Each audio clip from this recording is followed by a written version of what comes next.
Hey guys, Freaky here. If you haven't heard already, the Pro License test is confirmed for Season 16 in China server.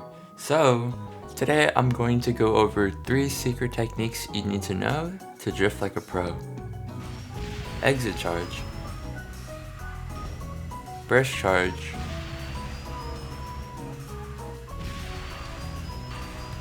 brake drift. This is an advanced tutorial, so I recommend you master the concepts from my previous tutorials before watching this. I'll leave a link to my intermediate tutorial in the description below. First, I want to talk about what West server has commonly referred to as Ashin drift. I want to refrain from using this name as Ashin did not invent this and it does not describe the technique. Ashin is famous for using this in a King Cup tourney, but at the time, thought it was a mistake. People later studied his run and found out this specific type of drag adjustment allows you to exit your drag with no speed loss. Notice how when I count my drag, it says I executed a short drift. Certainly looks like a mistake. But with this technique, I am able to maintain around 260 kilometers per hour when I exit my drift. I also get to collect a little extra nitro charge in my meter. This is a huge difference from a regular drag. Normally when you straighten out and cut a drag, the speed will drop around 230 to 240 kilometers per hour instantly.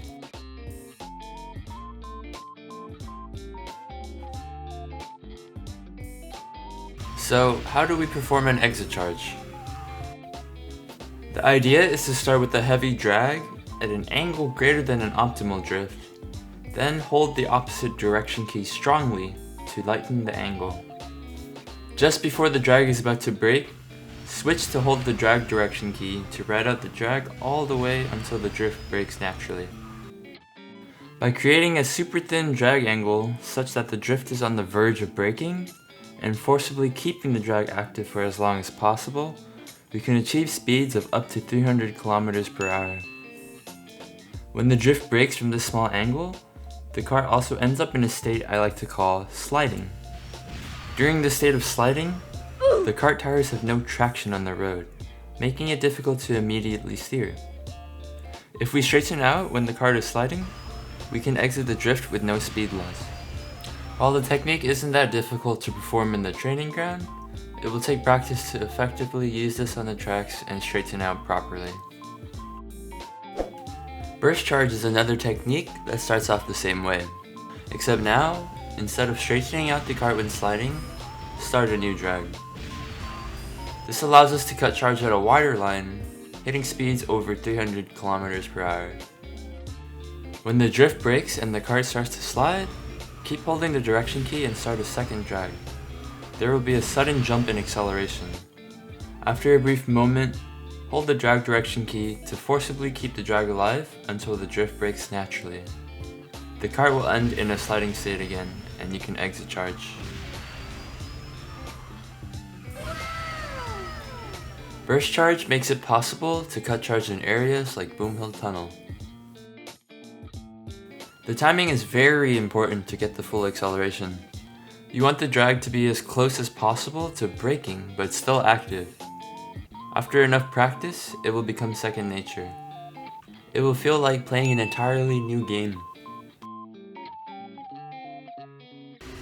I recommend learning this first on wide open tracks like Namsan Tor or Forgotten City. Once you get the hang of burst charge, you can incorporate it with other drifts. Downtown Dubai is a fun map after learning how to burst charge.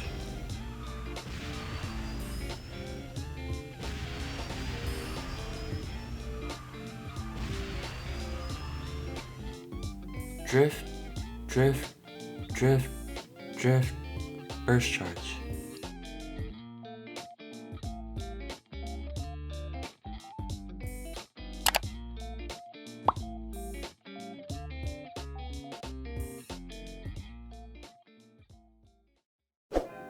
Brake drift is a technique used to get around a U-turn faster than a double drift.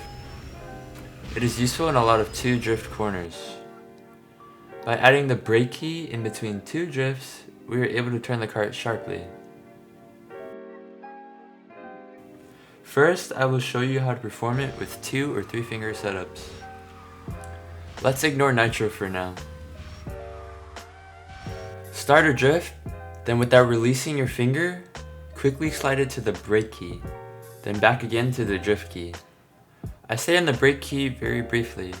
Careful not to hold brake for too long, or you will spin out.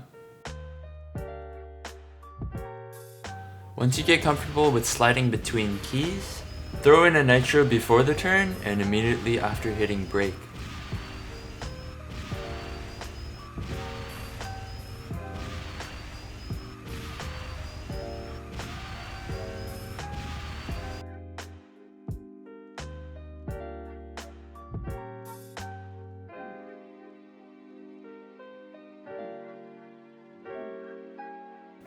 Handy Harbor is a perfect map to practice these U-turns with actual walls.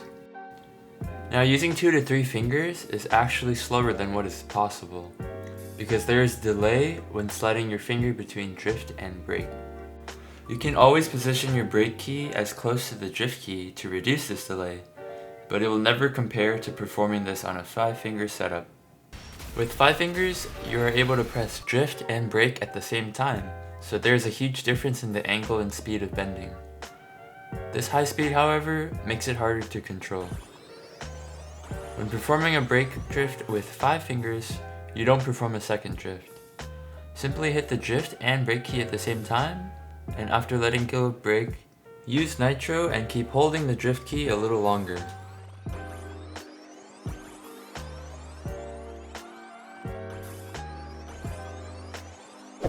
Spin turn. This is not really advanced tech, as it doesn't make you faster, but I just added it in as a bonus tip. It's still useful to know how to quickly spin if you need to recover from an accident.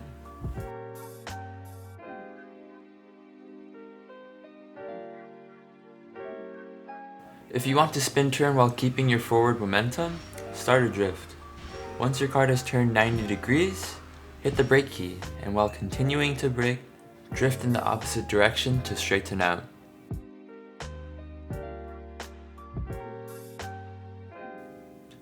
It's pretty hard to actually execute well in Z sections, but always a nice little trick to try for fun.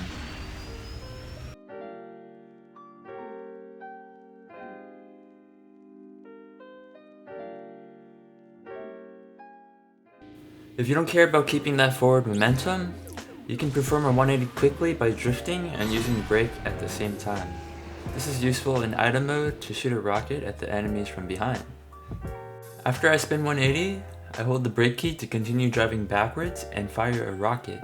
Then I perform another 180 to continue going forward. If you found this tutorial helpful, make sure to leave a like and subscribe. Peace!